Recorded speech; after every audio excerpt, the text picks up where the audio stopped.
నా భూతో నా భవిష్యత్. కేవలం 9% VAతో మన మర్రి గోల్డ్ అండ్ డైమండ్స్ లో Nakshi Mela. Marri gold and diamonds, KPHP metro station, Hyderabad. Karimnagar లో దోపిడీ దొంగలు బేభత్సం సృష్టించారు. PMJ జ్యువెలరీ షాప్ లోకి చొరబడి సిబ్బందిపై కాల్పులు జరిపి నగలతో పరారయ్యారు. ఆ ఘటనలో 3 గాయపడగా ఆసుపత్రికి తరలించారు. CCTV ఫుటేజ్ల ఆధారంగా దర్యాప్తు చేపట్టిన పోలీసులు హై అలర్ట్ ప్రకటించారు. నిందితుల కోసం ఉమ్మడి జిల్లా వ్యాప్తంగా విస్తృతంగా గాలిస్తున్నారు.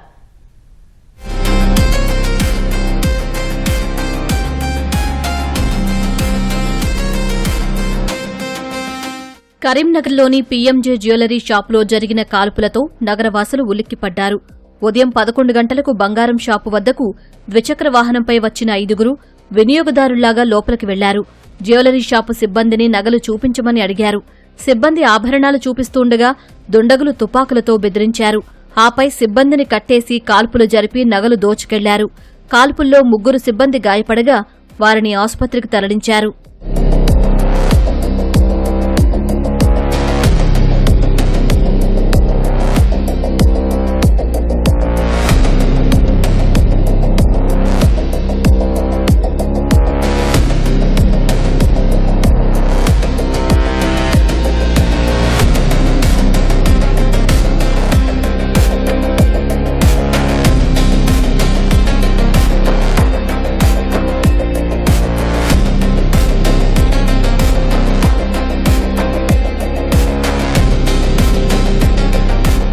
డైరెక్ట్ వచ్చేసిండు.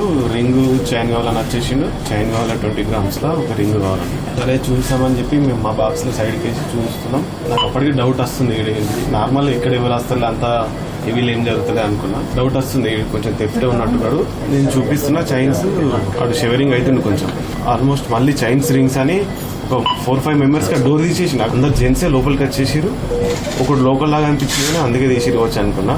గతం గన్స్ అన్ని లోడ్ చేస్తున్నారు. వచ్చేసారు ఇట్లా మమ్మల్ని నీళ్ళు చేయించారు. లోపలికి వెళ్ళి అందరినీ పిలిపించారు. అవసరమైతే ఫైట్ చేద్దామని అనుకుంటుండే. మా వాళ్ళు అప్పటికి లేచిరు. నేను లేచి ఇట్లా ఏదో చేద్దామనేసరికి వాళ్ళు ఫైరింగ్ చేసుకుంటా డోర్ ఓపెన్ చేసి పారిపోతారు. ఘటనా స్థలికి చేరుకున్న కరీంనగర్ పోలీస్ కమిషనర్ గౌస్ ఆలం విచారణ చేపట్టారు. జ్యువెలరీ షాపు సమీపంలోని డ్రైనేజీలో కత్తెర, ప్లాస్టర్, తుపాకీ మ్యాగజిన్ గుర్తించారు. ఘటనా స్థలిలో బుల్లెట్లను స్వాధీనం చేసుకున్నారు. నిందితులను పట్టుకునేందుకు ప్రత్యేక బృందాలను ఏర్పాటు చేశారు. CCTV ఫుటేజ్ ఆధారంగా పోలీసులు దుండగుల కోసం గాలిస్తున్నారు. దీంట్లో ఫస్ట్ 1 అఫెండర్ వచ్చి ఎంక్వైరీ చేశారు జ్యువెలరీ గురించి. ఆ తర్వాత ఇన్ పేర్స్ ఆఫ్ 2 మిగతా 4 కూడా వచ్చారు. మనకి CCTV చూస్తే 5 లో 4 పర్సన్స్ కి అన్కవర్డ్ ఉంది కాబట్టి ఫేస్ కూడా కనపడింది. ఇక్కడ ఉన్న గార్డ్ కి గన్ పాయింట్ లో హోస్టేజ్ చేసి రాబరీ స్టార్ట్ చేశారు. మధ్యలో sales manager other team members they try to over power them.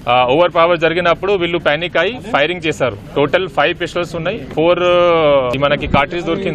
4 firing అయిన తర్వాత వీళ్ళు ఒక బ్యాగ్ లో సమ్ స్టోలెన్ రాబ్డ్ ఐటమ్ తీసుకుని పాడిపోయారు. So multiple teams have been formed to trace the accused. విషయం తెలుసుకుని PMJ జ్యువెలరీ షాపు వద్దకు వచ్చిన కేంద్ర మంత్రి బండి సంజయ్ చోరీ ఘటనపై పోలీస్ కమిషనర్ గౌస్ ఆలంను అడిగి వివరాలు తెలుసుకున్నారు. పథకం ప్రకారమే చోరీ జరిగిందని భావిస్తున్నట్లు సంజయ్ చెప్పారు. గాయపడిన వారికి చికిత్స అందిస్తున్నారని, మెరుగైన వైద్యం కోసం హైదరాబాద్ తరలించినట్లు తెలిపారు. నిందితులు తెలుగు, హిందీ మాట్లాడుతున్నట్టు తెలిసిందన్నారు. దొంగతనం సమయంలో జ్యువెలరీ షాపు సిబ్బంది సాహసోపేతంగా వ్యవహరించారని బండి సంజయ్ ప్రశంసించారు. స్థానిక శాసనసభ్యుడు గంగుల కమలాకర్ కూడా ఘటనా స్థలాన్ని పరిశీలించారు. అందరూ కూడా కొంత యువకులా కనబడుతున్నారు. కొందరు వెపన్స్ ఉన్నాయి.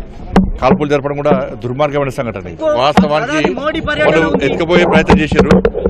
ఆ టెన్షన్ లో వాళ్ళు అడ్డుకోవడము, అడ్డుకున్న వాళ్ళు ఎత్తుకోవాల్సిన బ్యాగ్ ఒకరు కూడా ఇక్కడ పడేసిపోయారు. ప్లాన్ ప్రకారం వచ్చి చేసుకుని పోయినవాడు. ఎవరు తప్పించుకునే అవకాశం లేదని అయితే భావిస్తున్నారు. దానిలో ఉన్న సిబ్బంది చాలా డేర్ చేసి అడ్డుకునే ప్రయత్నం చేశారు. చోరీ ఘటనతో జగిత్యాల జిల్లాలో పోలీసులు అప్రమత్తమయ్యారు. దుండగుల కోసం గాలిస్తున్నారు. హై అలర్ట్ ప్రకటించిన పోలీసులు చెక్పోస్టులు ఏర్పాటు చేసి విస్తృతంగా తనిఖీలు చేపట్టారు.